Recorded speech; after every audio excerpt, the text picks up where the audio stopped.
আসসালামু আলাইকুম, সবাইকে ওয়েলকাম করছি আমার আজকের আরও একটা রেসিপি ব্লগ দেখার জন্য। শুরুতেই সবাই একটা করে লাইক দিতে ভুলবেন না, কিন্তু একটা লাইক দিয়ে ভিডিওটি কন্টিনিউ করবেন প্লিজ। একটা বড় সাইজের আলু আর একটু আটা দিয়ে ঝটপট মজাদার নাস্তা বা টিফিন রেসিপি বানিয়ে নিয়েছি। তো রেসিপি বানাতে আমার লাগছে একটু পেঁয়াজ ভাজা আর শুকনো মরিচ ভেজে নিয়েছি, এখানে আলু সিদ্ধ করে নিয়েছি, আর এই যে পরোটা যেরকম মাখি তেমন করে একটু ডো মেখে নিয়েছি। এখানে প্রথমে হচ্ছে আটার মধ্যে একটু লবণ আর তেল দিয়ে মেখে নিয়ে এরপর নর্মাল টেম্পারেচারের পানি দিয়ে আটাটা মেখে নিয়েছি। এখন একটু রেস্টে রেখে দিব। আর এর ফাঁকে আমি এই যে একটু লবণ দিয়ে শুকনো মরিচটা কিন্তু ভালো করে হচ্ছে হাতের সাহায্যেই ডলে নিব। আর এখানে যে পেঁয়াজ ভেজে নিয়েছি, পেঁয়াজটা একটু লাল লাল করেই ভেজে নিয়েছি। তো এই দুইটা ভালো করে একটু ম্যাশ করে নিব। আর সাইডে আমি হচ্ছে আলুটা ম্যাশ করে কিন্তু রেখে দিয়েছি। এখন এই আলু এর মধ্যে দিয়ে দিব। এখানে কিন্তু আমি কোনো প্রকার তেল ইউজ করব না, জাস্ট পেঁয়াজ মরিচটা ভাজতে আমার যতটুকু তেল লেগেছে পরে কিন্তু আমি তেল থেকে উঠিয়ে নিয়েছি। এখানে কোনো প্রকার তেল ইউজ করব না। আর এই নাস্তাটা বানাতে একেবারেই অল্প তেল লাগবে। আলুটা রেডি করা হয়ে গিয়েছে। এখন আমি হচ্ছে এই যে এরকম লেচি করে নিয়েছি, যে ডো করেছিলাম সেখান থেকে এরকম লেচি করেছি।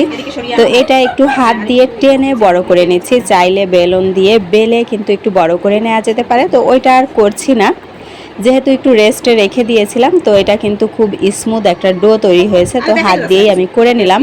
আর এখানে সাফিসিয়েন্ট কিন্তু আলুর যে পুর রেডি করেছি ওটা কিন্তু দিয়ে দিয়েছি। এখানে একটু বেশি করে আলুর পুরটা দিব, এতে করে খেতে কিন্তু বেশি মজা হবে। আলু কম হলে খেতে কিন্তু বেশি মজা লাগবে না।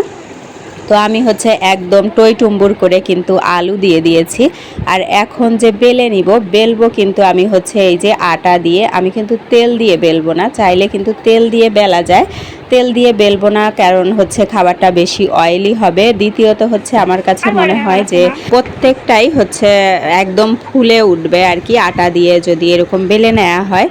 তো আমি হচ্ছে বেলছি আর কিন্তু এই যে ছেঁকে নিচ্ছি। আর পুরটা দেওয়ার পরে এই লেচিগুলো আবার যদি জাস্ট 2 থেকে 3 মিনিট রেখে দেওয়া যায়, এটা কিন্তু মানে বেলতে এতটা সোজা যে কেউ বেলে নিতে পারবে। আর 2-3 মিনিট রেখে দিলেই বেলাটা যেমন স্মুথ হবে তেমনই কিন্তু এই নাস্তাটাও আরও সুন্দর হবে, মানে রুটিগুলোও মানে ফুলে উঠবে।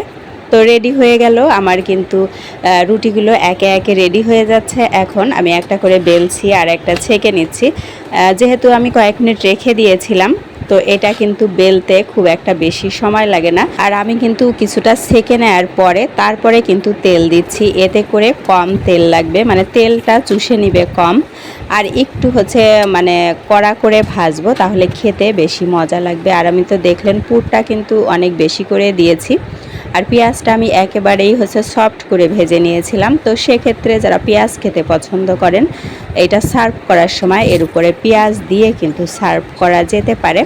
তো আমি হচ্ছে একটু চেপে চেপে যেন সব দিকে ঠিকঠাক মতো হয়, যেন একটু ক্রিস্পি হয় খেতে, তাহলে কিন্তু বেশি মজা লাগে। এই তো আমার কিন্তু সেকে নেওয়া হয়ে গিয়েছে, আর প্রত্যেকটাই কিন্তু একদম ফুলে উঠছিল। আর এটা শুধু বিকালের নাস্তার জন্যই না, সকালের নাস্তার জন্য রেডি করা যেতে পারে, অথবা বাচ্চাদের বা বড়দের টিফিনের জন্যও কিন্তু একটা পারফেক্ট এবং ইয়ামি নাস্তা হতে পারে। তো আমার প্রত্যেকটাই কিন্তু ছেঁকে নেওয়া হয়ে গিয়েছে। এখন কিন্তু আমি এটা সার্ভ করে দিব। এটা হচ্ছে আমি সস দিয়ে সার্ভ করব। তো কিছু ওই যে এরকম করে কেটে নিয়েছি, তো এভাবে দিলাম, আর কিছু রাউন্ড আছে। তো দুরকমভাবেই দেখে নিলেন আপনারা, মজাদার নাস্তা রেডি হয়ে গেল। দেখুন আমি একটা খুলে দেখাচ্ছি, এই যে প্রত্যেকটা জায়গায় কিন্তু আলু লেগে আছে, যেহেতু অনেক গরম খুলতে একটু কষ্ট হচ্ছিল। তো আমরা এখন এই যে হচ্ছে ধনেপাতার সস আর স্প্রিং রোল সস নিয়ে এসেছি, তো 2 রকম সস দিয়েই খাচ্ছি। খেতে খেতেই বিদায় নিচ্ছি। আল্লাহ হাফেজ।